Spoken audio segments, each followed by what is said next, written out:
Have you ever saved for something you really wanted, only to watch the price go up before you could buy it? Have you ever worked hard, saved every cent, and still felt poorer every year? What if I told you saving money the wrong way is making you broke? Here is the story that proves it. Meet Robert, a young man who worked hard and saved every coin, convinced he was securing his future. Until one evening, his grandfather shattered that belief with a single question. Robert sat on the floor of his small room, counting coins for the third time that week. One by one, he placed them back into the metal box and slid it under his bed. He smiled. He felt safe. Then a voice came from the doorway. "You count that money a lot." Robert looked up. His grandfather, Thomas, stood watching him with sharp, knowing eyes. "It helps me feel prepared, Grandpa," Robert said. "If I save enough, I won't have to worry about the future." Thomas stepped inside and sat beside him. His hands were rough, worn by decades of work, but his voice was calm. "And what happens?" Thomas asked slowly. "When prices rise faster than your savings?" Robert frowned. "I save more." Thomas smiled gently. "And if your money buys less every year?" Robert opened his mouth, but no answer came. Thomas leaned closer. "Let me tell you a story.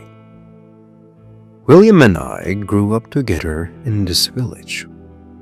Thomas began. "He was just like you, Robert. Careful, hardworking, always saving. He worked for 3 months straight, 3 long months, to save enough for a single sack of wheat. Every day he woke before dawn. He carried heavy loads. He worked until his hands bled, all for that one goal. He kept his earnings in a worn cloth pouch. Each night he untied it and counted the coins. Slowly the pile grew. After 3 months of sacrifices, he finally had enough. He was so proud. But when William walked to the market, his heart sank. The price had changed. What he could have bought 3 months ago now cost more than he had saved. He stood there, clutching his coins, staring at the wheat he could no longer afford. The merchant hadn't raised the price out of cruelty. Prices simply moved. Money stayed still. That was the day William understood. Saving money without growing it is like storing water in a leaking container. Robert listened carefully. "So what did you do?" he asked. "He invested," Thomas said. After the painful lesson of the wheat sack, William looked at his remaining savings and asked himself one simple question. What can this money do instead of just sitting here? One day he traveled to the small town just a few miles from the village, a place where merchants and traders gathered. He had heard that a merchant was selling a large stock of cotton far below its usual value.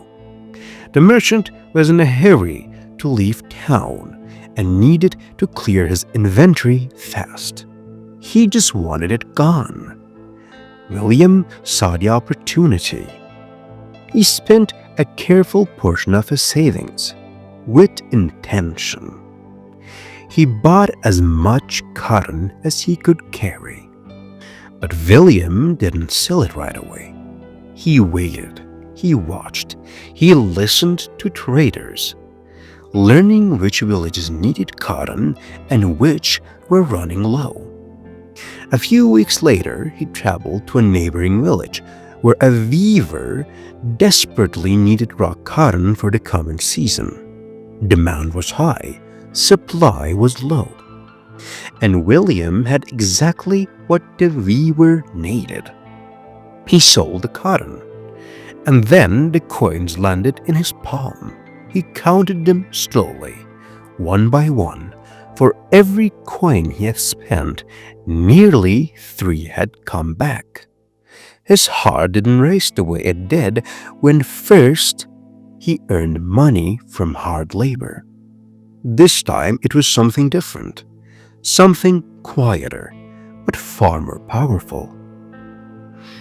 That one trade taught him more than years of saving ever did. He used his mind, not just his hands, and it rewarded him. "You see, Robert," Thomas said softly, "every coin he spent didn't disappear. It came back to him, bigger, stronger, and faster than before. And today, William owns a textile factory in a big city." He paused, letting the weight of the story settle. "Money must run, not sleep," Thomas said.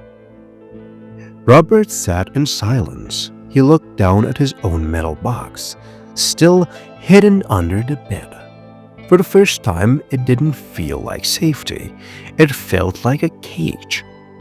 Days passed, and Robert couldn't stop thinking about William. Slowly, he began to notice something unsettling. Even though he saved more each month, he felt poorer. Prices kept rising, and his savings felt weaker. One night, he finally asked, "Grandpa, what should I do?" Thomas smiled. "First, stop thinking of money as something to hide. Think of it as a tool." Together they made a plan. Thomas asked Robert one question. "What's expensive here but cheap in the next town?" Robert thought hard. "Cloth. The town has weavers everywhere, but here we have none." Thomas grinned. "Then become the bridge." Robert traveled to the town, bought quality cloth at normal prices, and brought it back to the village where people were desperate for it. But he didn't overcharge. He sold at a fair price and still made profit. Within a month, villagers were waiting for his return. His money didn't just grow, it ran. Years later, Robert became one of the most respected young men in the village. When young men in the village asked Robert for advice, he would smile and say, "Don't just save money, make it work."